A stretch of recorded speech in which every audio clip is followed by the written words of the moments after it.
Hello YouTube, welcome back to my channel. Today we're going to be going into the Taiwanese Micro Dragon Goby Care. I got this guy about 3 weeks ago now. I've had 3 of them. 2 of them did not make it. There's very little care resources on these guys on the internet. Most of them are just like unboxing videos, so they're not even like a full care guide. There are resources on Google, but I found that some of them say like these guys take flake food, which no, they do not.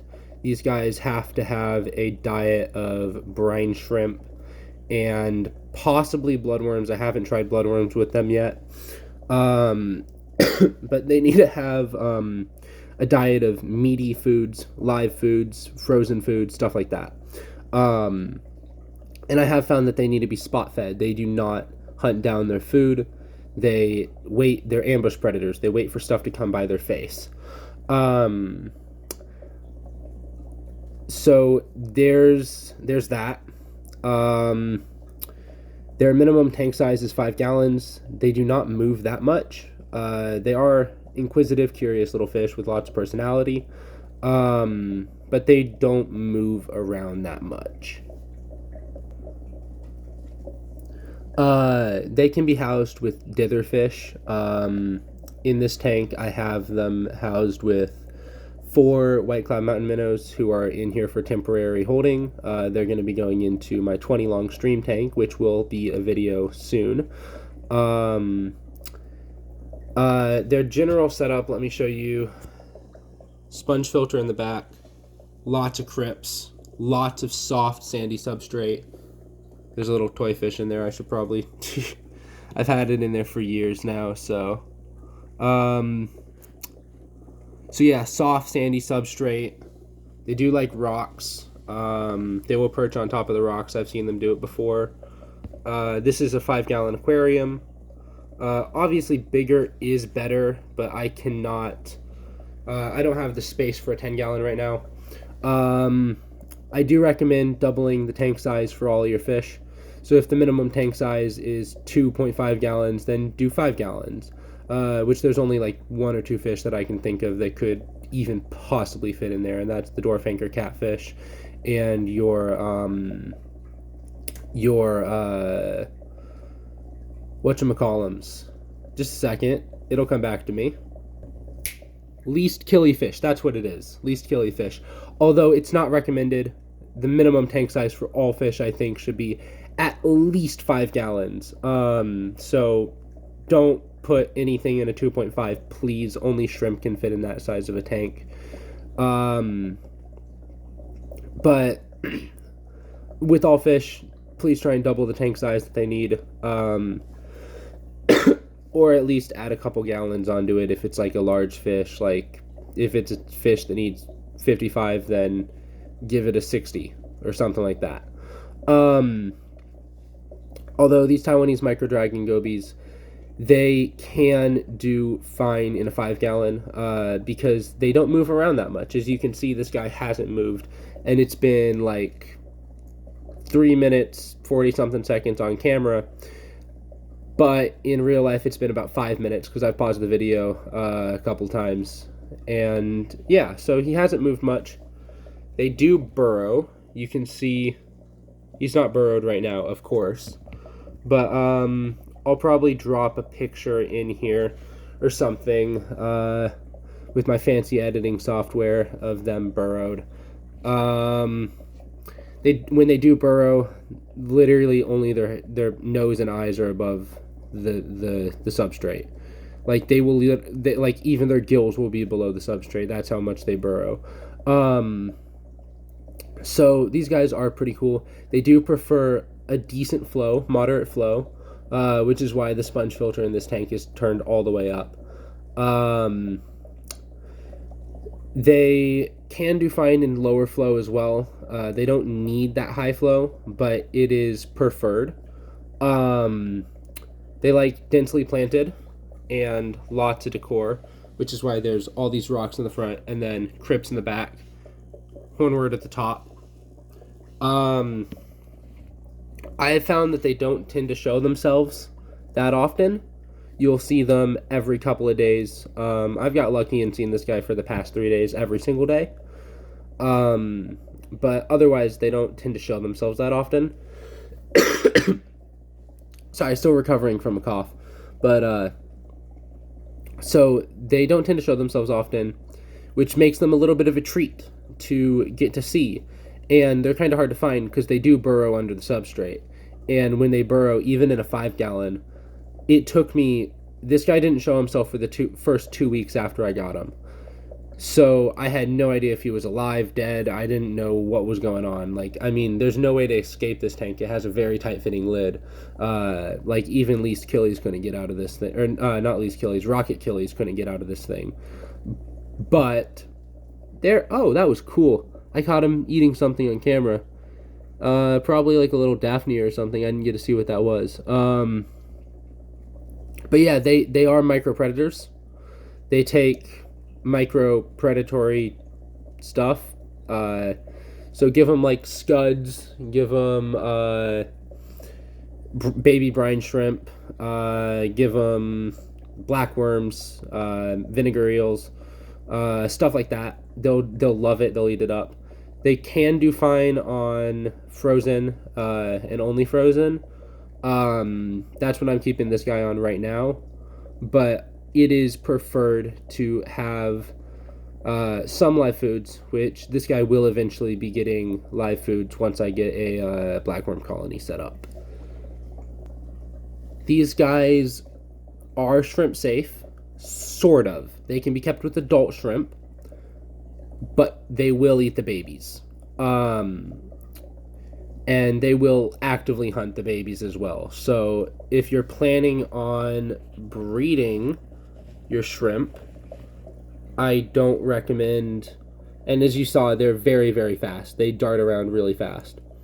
But if you're planning on breeding your shrimp, then don't keep these guys with them. They'll eat baby fish, baby shrimp, all that stuff. And possibly they'll even eat small snails as well. I'm not certain. I haven't seen them. I haven't found any resources online, but I have seen some empty snail shells turn up around this aquarium. And as you can see, there are plenty of bladder snails in here.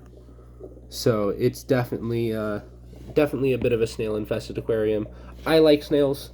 I'll probably make a video on why in the future, but I don't think there's such a thing as pest snails. I think all snails are good snails. But these guys can be kept with snails, especially larger snails. They can be kept with all sorts of fish. They're a peaceful community fish. They will benefit from dithers as well. It just gives them the ability to feel a lot more calm and safe in their area. But they do burrow. They burrow a lot. You can check my channel on posts, and I'll have pictures of them burrowed completely.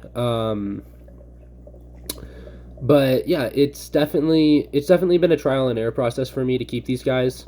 First one I kept was in a 20-gallon, and I never saw it. I wasn't able to spot feed it. It did not get the proper feeding that it needed, and it passed on. The second one I kept was in here. I was following online resources that said that sinking pellets and flake food and stuff like that would do fine. Those led me astray, and that one didn't make it either. But this one seems to be doing fine, knock on wood. And I think it's because I've turned up the flow. It's gotten only live meaty foods and frozen meaty foods. But as you can see, they're very dragon-esque looking. I mean, this thing is awesome. And they only get about 1.5 inches. So they stay really small. They stay about 3 centimeters maximum size. So they're suitable for nano aquariums. He's being very active right now. I don't know why. They do change their colors based on the substrate. So if you keep them on a darker substrate, they're going to get darker. If you keep them on a lighter substrate, they're going to get lighter. This guy is rather light out of the three that I've kept. But yeah, these guys do tend to run you a decent bit. They're quite pricey. They will cost. I got mine for 14-15 bucks, and that's very, very cheap for these guys. And that's because I got it from a Petco that is, my local Petco is pretty cool. They get stuff outside of their normal vendors. So they're able to get some more rare fish, like my Nanacara anomala, and then the Taiwanese micro dragon goby. I do not know the scientific name for these guys, but I do know they're really cool. I believe Rachel O'Leary has a video on these guys. I'm not positive though. And then I know there's one other channel that has a decent video, but it's more of like an unboxing sort of video. But yeah, there's not many resources out there about how to keep these guys. So I figured I'd make this video as like an info dump, especially for the people who tend to look on YouTube more than Google. But yeah, these guys are pretty cool. They do appreciate a higher flow, but they can go with lower flow. They need really, really clean water. I learned that the hard way. Not because I let my water get dirty, but because I forgot to dechlorinate, and that sorry. But yeah, I forgot to dechlorinate, and that tiny little bit of chlorine that slipped through ended up killing my first one. In combination, obviously, with it not being able to get enough food. It was from an established aquarium, so it was able to hunt. But they need very, very clean, pristine water. They do come from moderate flowing streams and small rivers, so they need that clean water. They can't have any pollutants in the water. But yeah, just lots of plants, meaty frozen foods and live foods, and ditherfish. Minimum tank size of 5 gallons. I recommend doubling it, especially if you're keeping multiple. They are solitary fish, but they can benefit from others. Not exactly benefit, but they can live with others, I should say. They can live with others of their own species. Their community, so they can live with all sorts of fish. Obviously nothing too big, nothing that's going to eat them, just nano fish. And yeah, that's basically it. They're really cool fish, some of my favorites. They look amazing. Let's see if he's going to burrow. If he burrows, I'm going to be very happy. Doesn't look like he's going to burrow. But yeah, when they burrow, it is really cool. I'll try and get some videos of them burrowing and post it on shorts. So if you want to see those, subscribe, stick around, and I'll definitely have some more videos of this guy in the future. Like I said, I'm still learning. There's a lot to learn. These guys have only been in the hobby for like 2-3 years now. Wow, this cough is getting really bad. But yeah, these guys haven't been in the hobby for that long. They're relatively new. I don't believe there's any captive breeding of these guys at the current moment. I believe they're all wild caught.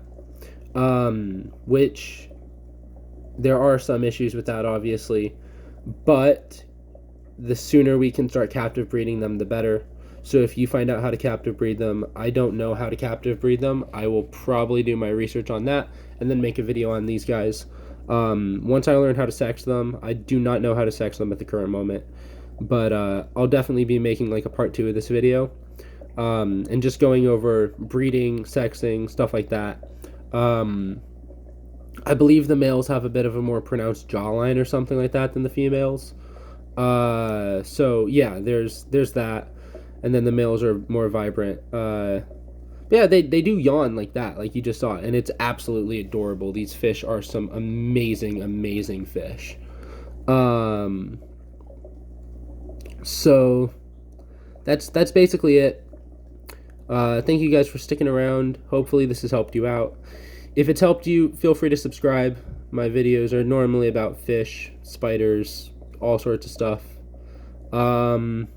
But yeah, thank you guys so much for watching. Thank you for putting up with my coughing. It's been annoying. But yeah, thank you guys for watching, and I will see you in the next one. Adios.